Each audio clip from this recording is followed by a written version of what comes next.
Do does did का use हम helping verb के रूप में भी कर सकते हैं और मेन वर्ब के रूप में भी कर सकते हैं।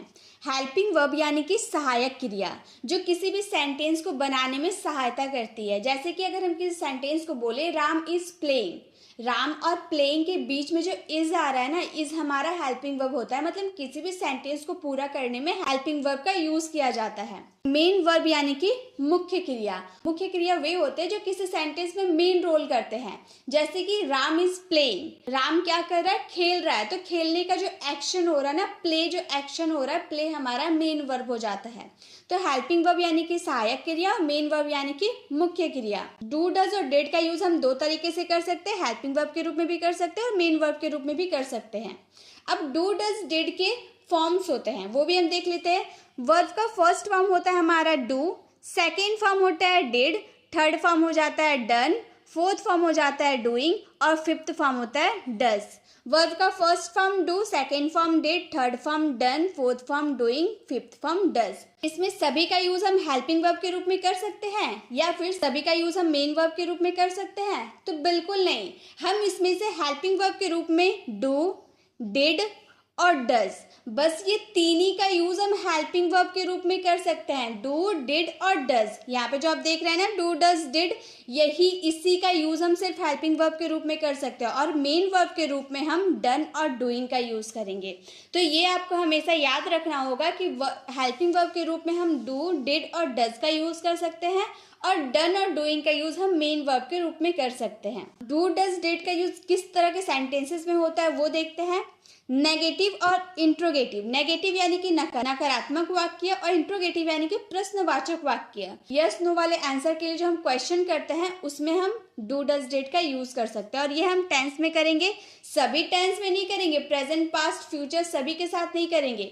सिर्फ हम प्रेजेंट इंडेफिनिट और पास्ट इंडेफिनिट में ही डू डज डिड का यूज कर सकते हैं और किसी के साथ यूज नहीं होगा। और डू डज डिड का यूज हम नेगेटिव और इंट्रोगेटिव सेंटेंस में करेंगे, सिंपल सेंटेंसेस के साथ जिसमें कोई एक्शन नहीं होता है, सिंपल, बिल्कुल सिंपल होता है, उसमें भी हम डू डज डिड का यूज कर सकते हैं। अब मैंने यहाँ पे आपको बताया कि टेंस में प्रेजेंट इंडेफिनिट और पास्ट इंडेफिनिट में ही क्यों हम डू डज डिड का यूज कर सकते हैं और किसी के साथ क्यों नहीं कर सकते हैं।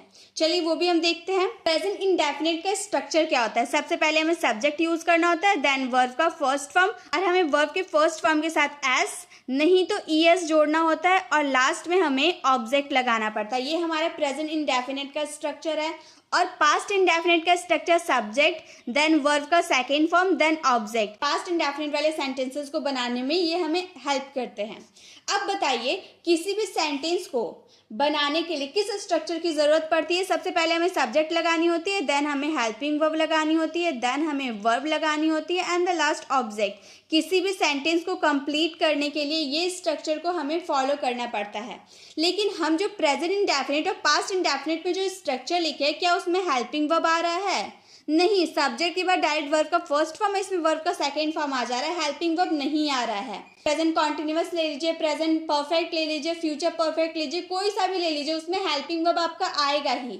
लेकिन सिर्फ ये दो ही है, प्रेजेंट इंडेफिनिट और पास्ट इंडेफिनिट, दो ही ऐसे टेंस है जिसमें हेल्पिंग वर्ब नहीं होते हैं। इसीलिए जब इसके नेगेटिव और इंट्रोगेटिव सेंटेंस बनाते हैं तब हम इसमें डू डज का यूज करते हैं। क्योंकि नेगेटिव वाले सेंटेंस को बनाने के लिए हमें सबसे पहले सब्जेक्ट देन हेल्पिंग वर्ब हमें लगानी होती है, प्लस नॉट का यूज करना होता है क्योंकि नहीं की बात करते हैं, नकारात्मक वाक्य होता है, देन हमें वर्ब लगानी होती है एंड द लास्ट ऑब्जेक्ट लगाना होता है। तो हम यहाँ पे अगर हम प्रेजेंट इंडेफिनिट में सब्जेक्ट के बाद अगर हमारा हेल्पिंग वर्ब नहीं रहा तो हमें नॉट का यूज कर देना होगा ना, क्योंकि वर्ब के पहले ही नॉट का यूज है, तो वर्ब के पहले ही हमें नॉट का यूज करना होता है। सब्जेक्ट और नॉट हम एक साथ नहीं लगा सकते। ये रूल होता है कि सब्जेक्ट के जस्ट बाद आप नॉट नहीं लगा सकते, उसमें आपको हेल्पिंग वर्ब ऐड करना ही होगा। इसीलिए हेल्पिंग वर्ब के रूप में हम डू डज और डिड का यूज करते हैं। प्रेजेंट इंडेफिनिट में हम डू डज का यूज कर देते हैं और डिड का यूज हम पास्ट इंडेफिनिट में करते हैं। ठीक है, आई होप आपको समझ में आ गया कि प्रेजेंट इंडेफिनिट और पास्ट इंडेफिनिट में ही हम डू डज और डिड का यूज क्यों करते हैं। चलिए अब आगे बढ़ते हैं। अब डू डज डिड की पहचान कैसे करनी होती है वो भी देख लेते हैं। डू डज का यूज हम प्रेजेंट में करते हैं। ये जो मैंने अभी आपको बताया कि डू डज का यूज सिर्फ और सिर्फ प्रेजेंट इंडेफिनिट में ही आप कर सकते हैं और किसी के साथ नहीं करेंगे। और डिड का यूज आप पास्ट में कर सकते हैं, पास्ट इंडेफिनिट में कर सकते हैं, पास्ट वाले सेंटेंसेस के लिए आप डिड का यूज कर सकते हैं। डज का यूज हम ही, शी, इट या फिर नेम, किसी का भी नाम, रोहन, रिया, मोहन, सीता, गीता, जो भी नाम हो सबके साथ आप डज का यूज कर सकते हैं, जिसे हम शॉर्ट में बोलते हैं third person singular. Third person singular हमारा फर्स्ट पर्सन होता है आई और वी, सेकेंड पर्सन होता है यू और थर्ड पर्सन होता है ही, शी, इट, किसी के नाम या फिर दे। जो हमारा थर्ड पर्सन होता है उसमें दे हमारा प्लूरल हो जाता है और जो बच जाता है थर्ड पर्सन सिंगुलर वो हमारे ये ही, शी, इट या नेम होते हैं।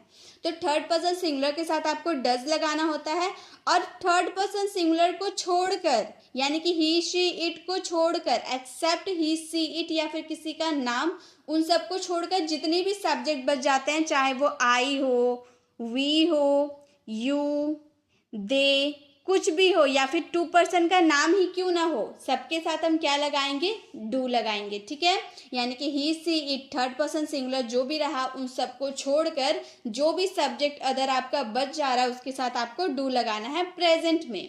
ठीक है, और डिड क्या है, डिड यूज होता है ऑल सब्जेक्ट के साथ। डिड ने कहा कि मुझे किसी भी सब्जेक्ट के साथ यूज कर लो, मुझे कोई दिक्कत नहीं है। डिड को कोई दिक्कत नहीं है, वो किसी के साथ भी यूज हो जाता है, तो डिड का यूज हम सभी सब्जेक्ट के साथ कर देते हैं पास्ट में। ठीक है, डू डज डिड की पहचान हम लोगों ने सीख लिया। अब कुछ सेंटेंसेस को बनाते हैं। पहला हमारा सेंटेंस है रोहन स्कूल नहीं जाता है। यहाँ पे ता है, ती है, तो आप समझ गए ये प्रेजेंट इंडेफिनिट का सेंटेंस है। रोहन, सबसे पहले हमें सब्जेक्ट को पहचानना होता है क्योंकि उसी के अकॉर्डिंग हमें डू डज का यूज करना है। तो रोहन हमारा क्या है, रोहन हमारा थर्ड पर्सन सिंगुलर है क्योंकि ये किसी पर्सन का नाम है और एक पर्सन है, इसीलिए हम यहाँ पे रोहन लिख के डज का यूज कर दिए क्योंकि रोहन थर्ड पर्सन सिंगुलर है और थर्ड पर्सन सिंगुलर के साथ डज का यूज होता है। उसके बाद नहीं का यूज किया गया इसलिए नॉट लगा दिए। देन जाने का फर्स्ट फॉर्म गो और to school, Rohan does not go to school. अब यहाँ वर्ब का फर्स्ट फॉर्म क्यों लगाए, क्योंकि आप जब भी डू डज का यूज करेंगे ना उसके बाद आपको हमेशा वर्ब का फर्स्ट फॉर्म लगाना होगा। डू डज डिड आप जिसका भी यूज करे, तीनों में से किसी का भी यूज करे, उसके बाद आपको वर्ब का फर्स्ट फॉर्म ही ऐड करना होगा और कोई फॉर्म आप नहीं यूज कर सकते। इसलिए जाने का फर्स्ट फॉर्म हम लोगों ने गो यूज किया है। मैं सेव नहीं खाता हूँ, ये भी प्रेजेंट इंडेफिनिट का सेंटेंस है। मैं सेव नहीं खाता हूँ, मैं हो गई सब्जेक्ट यानी कि आई और आई के साथ तो डज लग नहीं सकता क्योंकि ये फर्स्ट पर्सन सिंगुलर है, इसलिए आई के साथ हम डू का यूज कर दिए। देन नॉट, खाने का eat, apple, I do not eat apple, मैं सेव नहीं खाता हूँ। क्या वो रोज घर आता है, अब यहाँ पे हम सवाल कर रहे हैं क्या वो रोज इस घर आता है, इंट्रोगेटिव सेंटेंस है। जब आप इंट्रोगेटिव सेंटेंस बनाइएगा तो सबसे पहले आपको हेल्पिंग वर्ब लगानी होगी और हेल्पिंग वर्ब भी आप अपने सब्जेक्ट के अकॉर्डिंग लगाएंगे। क्या के बाद क्या है, वह है ना, वह के लिए हम ही का यूज करेंगे क्योंकि ये हम किसी मेल की बात करेंगे। फीमेल की बात करते तो सी का यूज करते, तो यहाँ हम लोगों ने मेल की बात किया है तो यहाँ पर हम ही लगा दिए। ही के अकॉर्डिंग ही हम हेल्पिंग वर्ब लगाएंगे डज, क्योंकि ही हमारा थर्ड पर्सन सिंगुलर है, उसी के अकॉर्डिंग हम डज का यूज किए। जब आप इंट्रोगेटिव सेंटेंस बनाइएगा तो जो भी आपका हेल्पिंग वर्ब रहेगा ना, जो आप सब्जेक्ट के बाद जो हेल्पिंग वर्ब का यूज करते हो उसे पहले आपको यूज कर देना है बस, और कुछ नहीं करना है। जब आप इंट्रोगेटिव सेंटेंस बनाइएगा, किसी आगे वाले पर्सन से क्वेश्चन कीजिएगा यस नो वाले, तो आपको सब्जेक्ट के पहले ही हेल्पिंग वर्ब यूज करना है, वो भी सब्जेक्ट के अकॉर्डिंग ही यूज करना है। तो ही हमारा थर्ड पर्सन सिंगुलर था इसलिए डज का यूज कर दिए। Then he come home daily, does he come home daily, क्या वो रोज घर आता है। क्या तुम्हारे पिताजी रोज चाय पीते हैं, ये भी इंट्रोगेटिव सेंटेंस है। हमारे पिताजी यानी कि योर फादर, डज लगाएंगे ना योर फादर के साथ, तो does your father take tea daily, क्या तुम्हारे पिताजी रोज चाय पीते हैं, does your father take tea daily. मुझे मालूम नहीं, मुझे मालूम नहीं हम बोल सकते हैं आई डू नॉट नो, या फिर हम बोल सकते हैं आई डोंट नो। यहाँ पे डू और नॉट का कॉन्ट्रैक्शन कर देंगे तो डोंट हो जाएगा, तो हम बोल सकते हैं आई डोंट नो, मुझे मालूम नहीं। क्या तुम्हारा भाई पढ़ाई नहीं करता है, किसी से क्वेश्चन कर रहे हैं ना, तो हम यूज करेंगे डज। डज का यूज इसीलिए करेंगे क्योंकि तुम्हारा भाई यानी कि योर ब्रदर और योर ब्रदर के साथ डज का यूज होगा क्योंकि हम थर्ड पर्सन सिंगुलर की बात कर रहे हैं। Does your brother not study, क्या तुम्हारा भाई नहीं पढ़ाई करता है? Does your brother not study.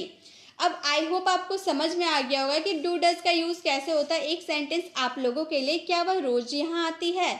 इसका आंसर आपको कमेंट बॉक्स में करना है। नेक्स्ट है डिड का यूज अब करते हैं नेगेटिव और इंट्रोगेटिव सेंटेंस में। रोहन स्कूल नहीं जाता था, पास्ट में बात कर देंगे तो उसमें तो डिड लगेगा ही। और डिड का क्या काम है? सभी सब्जेक्ट के साथ आसानी से फिट हो जाना, उसे कोई दिक्कत ही नहीं होती है, उसे वो सभी सब्जेक्ट के साथ लग जाता है। तो रोहन स्कूल नहीं जाता है, Rohan did not go to school, Rohan did not go to school. मेरे पिताजी ने उनकी मदद नहीं की, my father did not help them, my father did not help them. मेरे पिताजी ने उनकी मदद नहीं की। क्या वह रोज घर आता था? Did he come home daily. जहाँ हम डज का यूज करते हैं वहाँ डिड का यूज कर देंगे। Did he come home daily, क्या वह रोज घर आता था?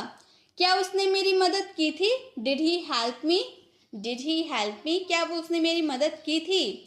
बच्चे क्यों सो गए? Why did children sleep. यहाँ पर आप क्यों की बात करें यानी कि WH फैमिली वर्ड्स का यूज करेंगे और क्यों के लिए WH फैमिली वर्ड्स वाई का यूज होता है।